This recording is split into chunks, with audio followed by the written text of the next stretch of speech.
Welcome, and you're listening to the One Man Wolfpack Review Show with your host, Carver Elias. Hello, and welcome to another episode. Today we will be reviewing the Belko Experiment. Now I just want to start by apologising, guys. It's been a while since I've put on a podcast. Just been really busy with work and everything. But I just wanted to really get back to reviewing some episodes for you. And this was actually a double bill, really, a double dose of James Gunn. Because originally I wanted to go watch the new Guardians of the Galaxy. But I'd heard that James Gunn was the mastermind behind the Belko Experiment. And I really wanted to see what this movie was about because I'd watched the trailer and it seemed really interesting. Now, one thing that was quite interesting about the movie is that James Gunn explains how he actually came up with the idea. He said that it came to him in a dream and he just woke up and he wrote down the whole movie straight away. That means for dream interpretations and dream psychology, because this movie, it's a very violent and gory movie, but it was a lot of fun.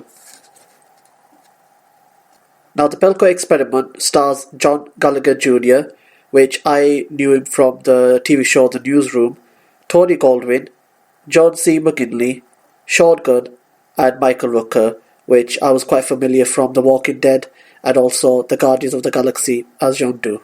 Mentioned it was written and produced by Gunn, and the director was Greg McLean. IMDb, the plot goes like this. In a twisted social experiment, 80 Americans are locked in a high-rise corporate office in Bogota, Colombia, and ordered by an unknown voice coming from the company's intercom system to participate in a deadly game of kill or be killed. So before I go any further, just to let you all know, guys, spoiler alert. Man, this was just one weird movie. I think perhaps no one now can actually complain about having a bad day at work after watching this movie. This movie was just completely nuts. Don't get me wrong, it was. I had great fun watching it, but I think that the whole concept behind it, the premise, was really solid and interesting. But I do feel that it was let down in certain execution of the movie. I felt that a lot of the characters were just very stereotypical and too cliche. What I really liked about the movie was the whole B-movie feel about this. It has a lot of recognisable TV show characters, I would say. What I really liked about this movie was the 80s kind of feel to the movie, and a generally kind of a B-movie feel. It's the type of movie that you don't get to see anymore. And it had a lot of recognisable TV faces for me, actors who had crafted their trade on great TV shows. And I really did enjoy the whole kind of concept behind it. I find it quite interesting. It reminded me a lot of The Hunger Games, a lot of Big Brother, and The Office. And it was just, I believe, a great concept in itself. I really do feel that I wanted it to maybe go into more deeper kind of analysis of that. I found that a lot of the times the characters themselves were, as I mentioned, really stereotypical.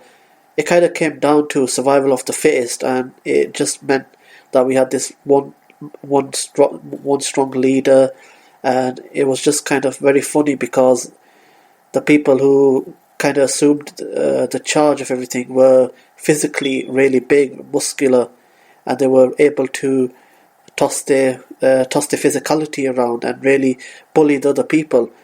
But I didn't really sympathise with some of the characters. I really liked I think her name was Leandro in the movie. I think she had a great arc to herself with the character. I didn't really enjoy Mike's arc, really. I felt that if at the end he is the only survivor, but throughout the whole movie I didn't really feel as if that he would actually be the final survivor. It's kind of like watching Die Hard. When you watch Die Hard, you know that Bruce Willis, you kind of have this kind of understanding of why he can beat up everyone around him and be the last one surviving, because he has a certain set of skills and he is just generally an awesome badass character. But with Mike, I didn't really feel that there was any kind of well, he didn't he lacked a lot of courage to me. I mean, his girlfriend was more braver and seemed to be more realistic than Mike. I think Mike in the movie is supposed to be a manager, and he really just played it as a managerial, just trying to make sure he pleased everyone, kept everyone happy. But in the situation, as what they would, I think they were trying to portray is that it's everyone for themselves, it is survival of the fittest. But I did find some of the things quite interesting and quite humorous. There is a lot of blood and violence and gore in the movie, and a lot of character deaths are quite uneasy to watch, which I guess goes with the premise of the movie. I mean, these people are ordered to kill one another in order to survive. And we had the kind of...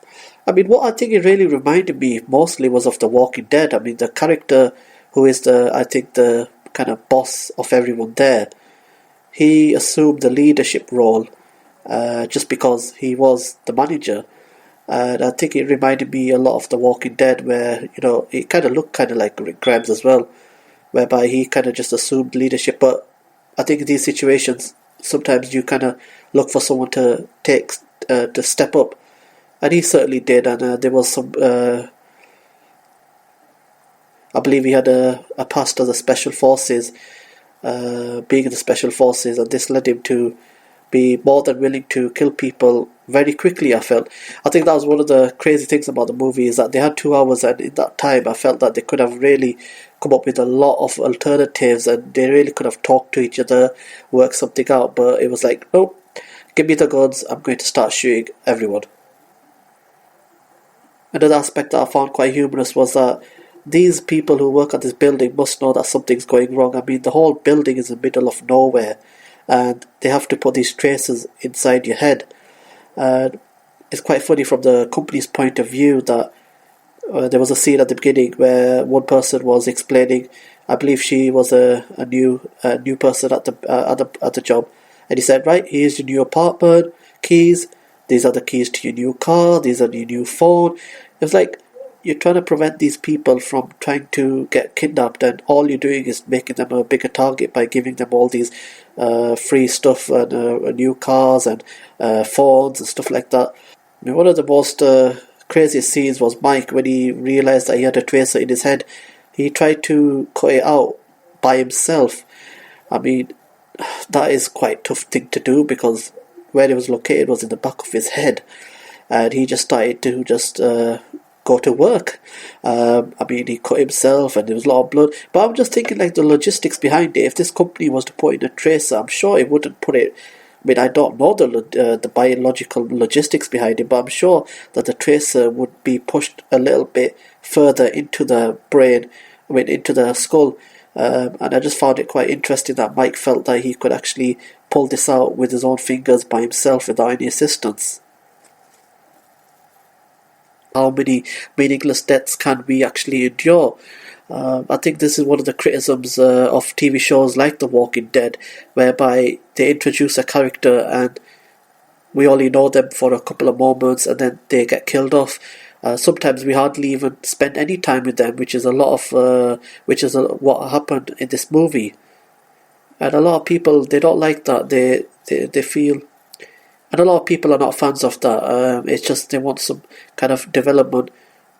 And I believe that a lot of people do not like that, and I can understand that. But I think within the context of the movie, they wanted to kind of create this kind of tension and intensity. But overall, I think the movie was very gory, it was very violent, which I didn't particularly mind. I think, as I said, it's a kind of movie that we don't see anymore. It had a very B-movie feel to it, which I generally enjoyed. I did enjoy the acting within the movie. I found the first half a little bit slow, and then it kind of got moving towards the end. But then again, as I said, the rationale behind some of the thinking was just, I felt that it would have been a lot more interesting if the characters interacted with each other and we had seen them trying to maybe create ways and come up with attempts to actually try to beat the system. But as I said, there was a few people that just decided that They wanted to gain access to the guns and start shooting. I will now discuss the conclusion of the movie because it just totally threw me. I mean, watching the whole movie, I never really felt that Mike was the one who was going to survive. I didn't really... I mean, the movie was kind of tailored towards us favouring him, but I didn't really feel that it was really that resourceful. But towards the end, it was just that crazy twist where he took all that, the pellets and the tracers, and then he used it on all the people that were trying to, the people that he found out that were carrying the experiments. That kind of just threw me out. It was kind of like a RKO out of nowhere, Randy Orton, just out of nowhere. This character just decided to just completely become a badass and take these all experimenters down. And then we see at the end a quite interesting kind of visual that there's a camera that's focused on Mike, and then as it zooms out, we see that there are other people who have gone through similar events. And as Mike was discussing with the experimenters, it's some sort of social experiment, and it was stage 1. So that means that there is scope for a sequel, that we could see a stage 2. Do I want to see a stage 2? I'm not quite sure. I think overall it was a fun movie. I didn't mind watching it, but it was quite difficult to watch in parts.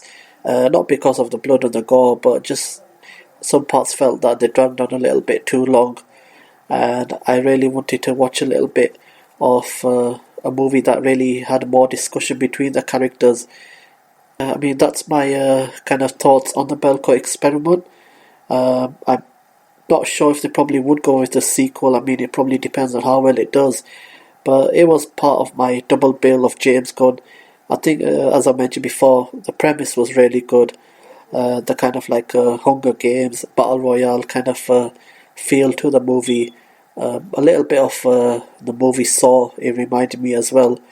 But I really do like these kind of psychological, kind of social kind of experiment movies. But I just think that hopefully, maybe if they do a sequel, that they will be able to expand upon that.